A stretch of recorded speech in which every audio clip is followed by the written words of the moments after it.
Eh bien salut à tous, bienvenue dans cette nouvelle vidéo, j'espère que vous allez super bien. Ça fait un petit moment que j'ai pas fait de vidéo sur YouTube, mais en même temps il n'y avait pas grand chose à voir au cinéma pour l'instant. Surtout pareil sur les plateformes de SVOD, c'est pareil. C'était pas flamboyant, il y avait quelques séries par-ci par-là, dont Umbrella Academy que je vous conseille de regarder sur Netflix. Il y a la saison 2 qui est arrivée il y a 1 ou 2 semaines maintenant. C'est une tuerie, d'ailleurs je me suis acheté toutes les BD aussi. Bon là vous les voyez pas, c'est hors cadre, mais c'est une tuerie. Tout simplement regardez, si vous aimez bien un peu l'esprit décalé, les super-héros qui sont un peu paumés, franchement ça vaut grave le coup, allez-y, franchement tête baissée.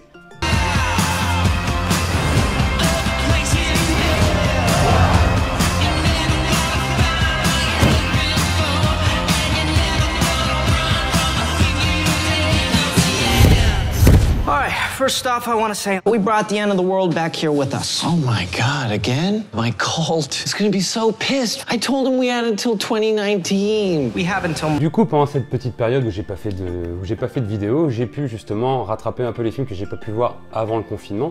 Il y en a quelques-uns, il y en a pas énormément, vraiment pas beaucoup même d'ailleurs, parce que sur la ville où je suis exactement, au niveau de la distribution, c'est pas foufou.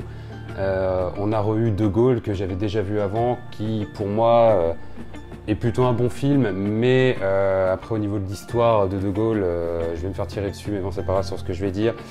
Mais j'ai pas plus accroché que ça, je suis pas plus informé que ça, donc j'ai trouvé ça bien, j'ai trouvé que pour une fois c'était bien de voir un film sur la guerre, mais en gros sur tout l'arrière de la guerre, et pas justement sur ce qui se passe au front.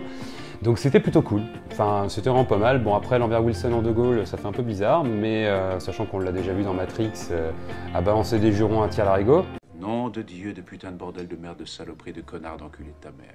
Ou dans d'autres films où justement il était un peu plus... Vous aviez aussi Invisible Man, excellent, franchement celui-là il est excellent.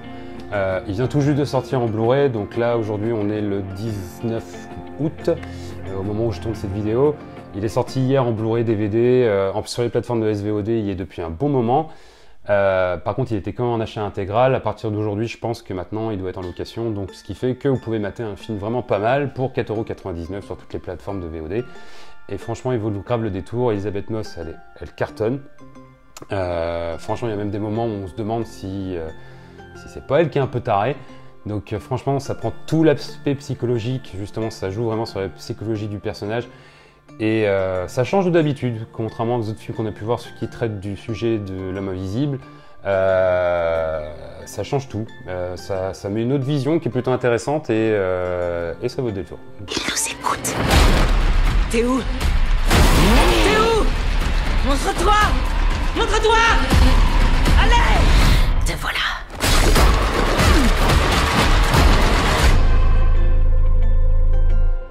Et là on est sur mi-août et là ça commence à arriver. On va surtout avoir Tenet dans 2 semaines, qui devrait ramener un max de monde. Je vois déjà, nous les préventes sont déjà ouvertes et ça commence vraiment à pas mal partir. Je pense que c'est ce que les cinémas attendaient justement, d'avoir un bon gros blockbuster US qui ramène du monde en salle, parce que ok, il n'y a pas que le cinéma US, il y a le cinéma français aussi, mais aujourd'hui les gens sont plus, vu le prix du cinéma, parce qu'en moyenne c'est entre 8-10 €, voire peut-être 12, ça dépend après à quelle séance vous allez, soit sur une séance IMAX ou soit une ICE, ou en 3D, ça dépend. Ça peut aller très vite et les gens justement sont plus réticents à aller voir une comédie française dont ils n'ont pas entendu parler. Et c'est pour ça que je pense que les salles ont été un peu désertées ces derniers temps, enfin surtout depuis le déconfinement, on va pas se leurrer. Je pense que c'est une des choses qui a fait qu'il y a eu beaucoup moins de monde et justement les gens attendent d'avoir un gros film. Donc il y a eu quelques petites choses qui ont été faites sur YouTube dernièrement, je ne sais pas si vous avez vu, mais allez voir sur la chaîne de Clapman ou sur son Twitter, d'ailleurs qui fait des excellentes vidéos, je vous les conseille, franchement elles sont top. Et il y a eu un petit clash entre lui et un autre youtubeur qui s'appelle In The Panda. Et par rapport à ce sujet-là, sur le cinéma français en salle et le cinéma US, qu'en gros aujourd'hui on attend un peu un gros blockbuster US pour ramener du monde dans les salles, pour justement que pour les cinémas survivent. Après, dans le cinéma français, il y a des très bons films, je suis allé en voir. Là, par exemple, en ce moment, vous avez Tout simplement Noir qui est excellent. Vous avez Divorce Club aussi, qui est une super comédie où vous allez vous fendre la tronche mais tout le long du film. Et du coup, je pense que les cinémas ont un peu compris ça aussi. Et que là, aujourd'hui, ils attendent justement d'avoir un bon blockbuster US qui va ramener du monde, qui va leur permettre de survivre un petit peu. Et que du coup, après, les gens, ça va leur donner envie de revenir. Parce que sincèrement, aujourd'hui, les salles, en tout cas, à chaque séance où moi j'ai pu aller, on était 2, voire 4. Je crois que la plus grosse séance, la séance où il y a eu le plus de monde, c'est quand je suis allé voir la rétrospective sur Interstellar, qui était en séance IMAX. On devait être une vingtaine dans la salle IMAX, qui peut en avoir 350 voire 400 personnes. Donc les gens, je pense qu'ils attendent d'avoir un gros truc et ça va arriver avec Tenet. Malheureusement, il n'y aura pas Mulan, mais bon, c'est un autre sujet. Aujourd'hui, vous êtes là pour que je vous parle d'un film en particulier, et ce film-là, c'est The Vigil.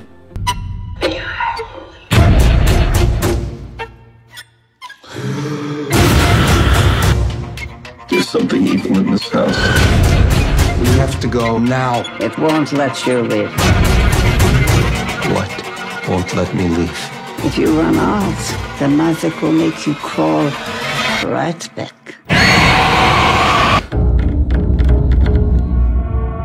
Donc avant de commencer de vous parler de The Vigil, déjà ce film-là c'est encore une production Blumhouse. Il a été réalisé par Keith Thomas. Alors lui, c'est son premier film, il n'en a jamais fait avant. Il avait fait juste un court-métrage qui était un peu adapté de ça, du film d'aujourd'hui, qui tendait un peu là-dessus. Mais lui, c'est son premier film, il est inconnu.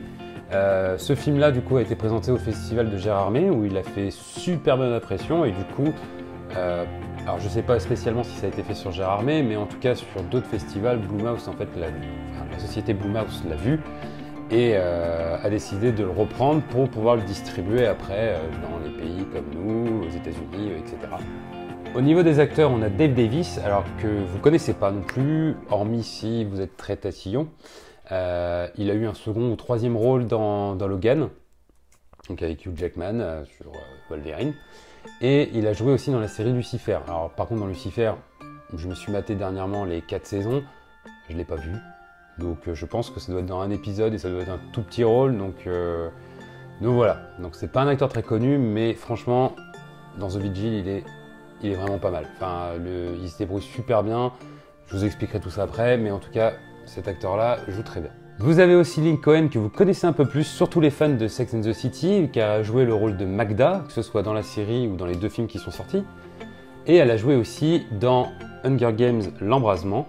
Elle jouait le rôle de Mags, qui est avec, je sais plus son nom à lui, et pourtant Hunger Games l'embrasement, je l'ai vu dernièrement en plus, mais elle joue une des tribus, alors si je me trompe pas, c'est Secteur 7, je sais plus, mais en tout cas dans Hunger Games, c'est la vieille, voilà, en d'autres termes, c'est celle qui se fait porter quasiment tout le long du film, si vous vous rappelez bien. Voilà, mais en tout cas dans The Vigil, elle joue la femme donc, du défunt, et elle est très bizarre, très bizarre. Il y a même pas un moment où je me suis dit c'est peut-être elle en fait qui fout le bordel dans toute cette baraque. Mais je vais tout vous expliquer maintenant. Allez, c'est parti. Pour commencer en fait dans cette histoire, donc on va suivre Yakov, qui vient tout juste d'arriver en fait dans le monde réel. Car avant il faisait partie intégrante de la communauté juive et il a décidé de se retirer pour revenir dans le monde de Hanoum, dans le nôtre, et du coup de s'intégrer. Donc on va commencer le film en fait par une réunion de personnes qui sont dans le même cas que lui. Et il y en a certains qui sont là depuis un peu plus longtemps. Je crois qu'il y a un autre gars qui est parti quasiment en même temps que lui, ou c'est très récent aussi. Mais en tout cas, on va sentir en fait dès le départ en fait, on va sentir déjà un mal-être où ils vont parler de la société d'aujourd'hui, de comment faire, et en gros on va ressentir un peu la gêne que Yakov a et la difficulté qu'il a à tout intégrer des codes d'aujourd'hui. Donc déjà ça commence plutôt bien, le mec est déjà plutôt pas mal paumé, fauché aussi. Et du coup, la réunion va se terminer et il y a un rabbin qui l'attend en bas de l'immeuble où il est. Et du coup, cette personne-là va lui proposer, ce rabbin, donc va lui proposer de faire le shomer. C'est quelqu'un en fait qui va veiller sur le défunt avant les funérailles. Donc toute la veille, il va faire une veillée en fait entre guillemets. C'est ça que ce qu'est un shomer. Il va le faire toute la veillée, toute la nuit, jusqu'à ce que les pompes funèbres viennent chercher le défunt pour l'emmener aux funérailles. Et du coup, toute la nuit, il doit réciter des prières justement pour, en gros, purifier, on va dire, le défunt de tous les esprits qui peuvent, alors esprits démons, pardon, qui voudraient s'emparer du corps du défunt ou autre. Enfin, voilà, c'est pour virer en gros toute la merde qui peut traîner et qui voudrait s'emparer du défunt. Quoi, en gros, c'est ça que ça veut dire. Sachant que pendant de ce qui est dit en gros dans la Torah, ils n'ont droit à rien. C'est-à-dire pas de, dans la société dans laquelle on est aujourd'hui, pas de téléphone, pas d'internet, pas de télé, rien. En gros, c'est juste faire des prières toute la nuit et c'est tout. Ils ne doivent rien faire derrière. Je crois que, si je ne me trompe pas, ils doivent ni manger. Donc voilà, donc comme quoi c'est vraiment très strict. Et il se trouve que, donc je reviens à notre histoire du coup, donc ce rabbin va lui proposer de faire le shomer pour une certaine somme, sachant que lui a extrêmement besoin d'argent. Il va accepter. Et arrivé dans cette maison, il va se retrouver devant la femme du défunt, qui est... au premier abord, dès qu'on la voit, on se dit elle est pas finie, c'est pas possible, ou elle a déjà un pied dans le sapin. Mais en gros, elle commence à dire que non, elle ne veut pas lui, qu'il faut qu'il s'en aille absolument de cette maison et tout. Donc déjà, on trouve ça un peu chelou. En plus, à un moment, elle se met à chanter, elle s'en va. Enfin, déjà, ça fout un gros malaise. Et donc, du coup, il va quand même le faire. Il va rester. Et là va commencer à se passer des événements un peu surnaturels, un peu bizarres, où à certains moments dans le film, on va voir des ombres dans des pièces déjà totalement noires, mais on arrive quand même à distinguer une ombre, le corps qui va se mettre à bouger, juste le bras qui va bouger. Enfin, je ne vais pas vous parler de tout ce qui peut être choquant dans le film, ou qui peut être très intéressant et flippant, mais franchement, pour un premier film, c'est un bon premier film. Faut le voir. Si vous avez envie de vous faire un ciné tranquille et de vous faire un petit peu flipper, allez le voir, sincèrement. De la manière qu'il est tourné, c'est déjà tout le film se passe que dans la maison. Sauf peut-être une fois quand il va essayer de se casser. Mais en tout cas, le film se passe que dans la maison. Ça joue beaucoup sur le son. Vous verrez, le son est génial. Enfin, il y a plein de bruits qui inconsciemment nous fait flipper. La musique est géniale aussi. Enfin, moi, la musique m'a foutu dans un malaise total. Vous avez un mélange il y a un mélange d'un peu de tout, de cuivre, de bruit quotidien. Enfin, c'est vraiment très bizarre la musique telle qu'elle est faite, mais en tout cas, ça fout un malaise de dingue. Et du coup, on va suivre Yakov pour revenir à l'histoire, hein, bien sûr, parce qu'on va arrêter de divaguer comme ça. Mais en gros, pour revenir à l'histoire, Yakov en fait va comprendre qu'au final, il y a un démon qui s'est emparé du défunt. Alors déjà bien avant. Vous verrez un peu comment ça se passe. Mais en gros, il est pris par un démon qui s'appelle le Mazik. Et en fait, le Mazik s'empare des gens. Alors, spécialement d'une personne, hein, pas 50 000. S'empare d'une personne en fait qui a subi un traumatisme violent. Et en fait, on va apprendre certaines choses sur le défunt qui vient de la Shoah, enfin qui a vécu la Shoah. Donc vous comprendrez pourquoi le Mazik s'est emparé de lui. Cette scène-là d'ailleurs au début est montrée, on comprend pas trop. Sur la fin, elle est un peu plus montrée. Bon, c'est pareil, c'est un premier film, donc ça peut pas être parfait non plus partout au niveau du scénar. Il manque certaines choses, il y a certaines explications qui vont manquer. Par contre, on se rend compte que le budget n'a pas été énorme non plus parce que le monstre est dégueulasse. Comment vous dire? J'ai jamais vu ça. Ses mains, c'est des carottes. Les doigts, c'est des carottes. C'est vraiment très chelou. Donc effectivement, au niveau du monstre, le budget n'est pas là. Après, je sais plus si je vous l'avais déjà expliqué dans ma dernière vidéo où j'avais parlé de Blumhouse sur Merci Black. Le but de Blumhouse, c'est de faire des films avec un budget moindre et qui va rapporter gros, comme avec Paranormal Activity qui avait pété tout, le projet Blair Witch dans les années 90-2000. Donc ça, c'est le leitmotiv de Blumhouse. Donc on voit que sur celui-là, sachant que c'est un premier film, sachant que le budget n'est pas ouf, je pense que déjà il a fallu, sur certains effets visuels, il y en a quand même pas mal, où déjà ça a dû prendre pas mal de budget, ce qui fait que derrière, sur tout ce qui est le côté monstrueux, enfin le côté du monstre en tout cas, ils ont un peu levé le pied. C'est pas trop grave, c'est juste 2 minutes ou 3 minutes du film, c'est pas trop grave. Par contre, le coup de la caméra, c'est parfait. La caméra en fait est toujours en train de suivre Yakov comme un chat en fait qui suivrait, qui vous suivrait dans un couloir ou autre. Et ça, et c'est ça qui fout le malaise encore plus, c'est qu'au final on se sent vraiment oppressé, on a vraiment l'impression d'être dans le huis clos avec lui. Il y a des scènes avec le téléphone aussi, il y a vous verrez avec son téléphone portable, où en gros les messages apparaissent sur l'écran. Il y a un moment où il va recevoir une vidéo de lui en train de dormir. Enfin, vous verrez, je ne vais pas vous raconter tous les jumpscares ou tous les événements marquants qu'il y a dans le film. Mais rien que pour tout ça, ça vaut le coup d'être vu. Il y a certaines techniques qui sont, certains jumpscares qui sont réutilisés. Vous verrez, il y en a un de l'Exorciste par exemple, où sur le coup, je m'y attendais pas, ça m'a fait flipper. Ça m'a foutu des frissons. Je m'y attendais pas du tout à celui-là. Il y a une scène dans une cuisine aussi, vous verrez, dans la cuisine qui est vraiment flippante. Du coup, en fait, les 2 tiers du film vont vous foutre mal à l'aise. Le dernier tiers est plus sur l'explication, la montée en puissance de Yakov, où en gros il va être plus sûr de lui.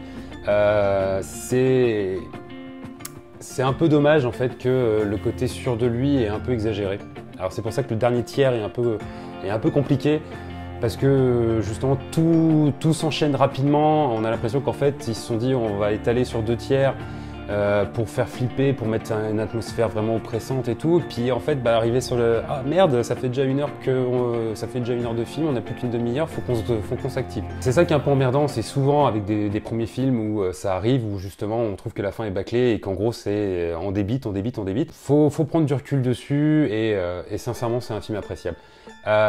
Autre chose sur laquelle je voulais revenir, c'est le moment d'explication justement où on parle du Mazik et tout, un peu surfait, elle a rien à foutre là en fait cette séquence. Vous comprendrez pourquoi, mais pour moi elle n'a rien à faire. Autre chose qui m'a dérangé dans le film, c'est qu'il y a plusieurs moments où en fait il y a des contre-champs, on se tape une lumière aveuglante en pleine face. Tout au début, quand c'est arrivé 2-3 fois, je me disais, putain, ok, c'est un premier film, mais par contre des contre-champs comme ça, merde, ça se fait pas normalement. Et en fait, il y a une explication à ça, vous l'apprendrez quasiment avant le dernier tiers. En fait, vous comprendrez pourquoi, c'est par rapport à ce qui est arrivé à Yakov il y a quelques années et qui l'a fait sortir de la communauté juive. Je l'aurais su avant, ça m'aurait pas déplu. Enfin, j'aurais compris un peu que c'était fait exprès, mais au début, vu qu'il n'y avait pas trop d'explications, vu qu'on comprenait pas trop ce qui lui était arrivé, enfin, il y avait rien le sujet n'était pas abordé en fait. C'était très compliqué et du coup, ouais, c'était un peu gênant. Mais sincèrement, sur ce point-là, sachez que ces effets-là ont une explication plus tard, donc ça ne vous gênera pas, vu que vous vous attendrez à quelque chose derrière. En résumé, The Vigil, je vous le conseille, allez le voir. Alors je sais pas s'il passe encore chez vous, je sais que j'ai eu beaucoup de retard sur mes vidéos, donc j'arrive un peu tard avec celui-ci. Moi je sais que dans ma ville il y a encore dans les 3 cinémas, donc toujours 3, hein, dans les 3 cinémas, donc je pense qu'il doit être encore chez vous, donc allez le voir, n'hésitez pas, c'est un bon moment, vous allez avoir des petits frissons et franchement ça vaut le détour. Ce sera tout pour cette nouvelle vidéo, j'espère qu'elle vous aura plu. Ne vous inquiétez pas, les nouvelles vont arriver très vite. Sur ce, allez au cinéma, matez des films, sauvez les cinémas français. Et je vous dis à bientôt!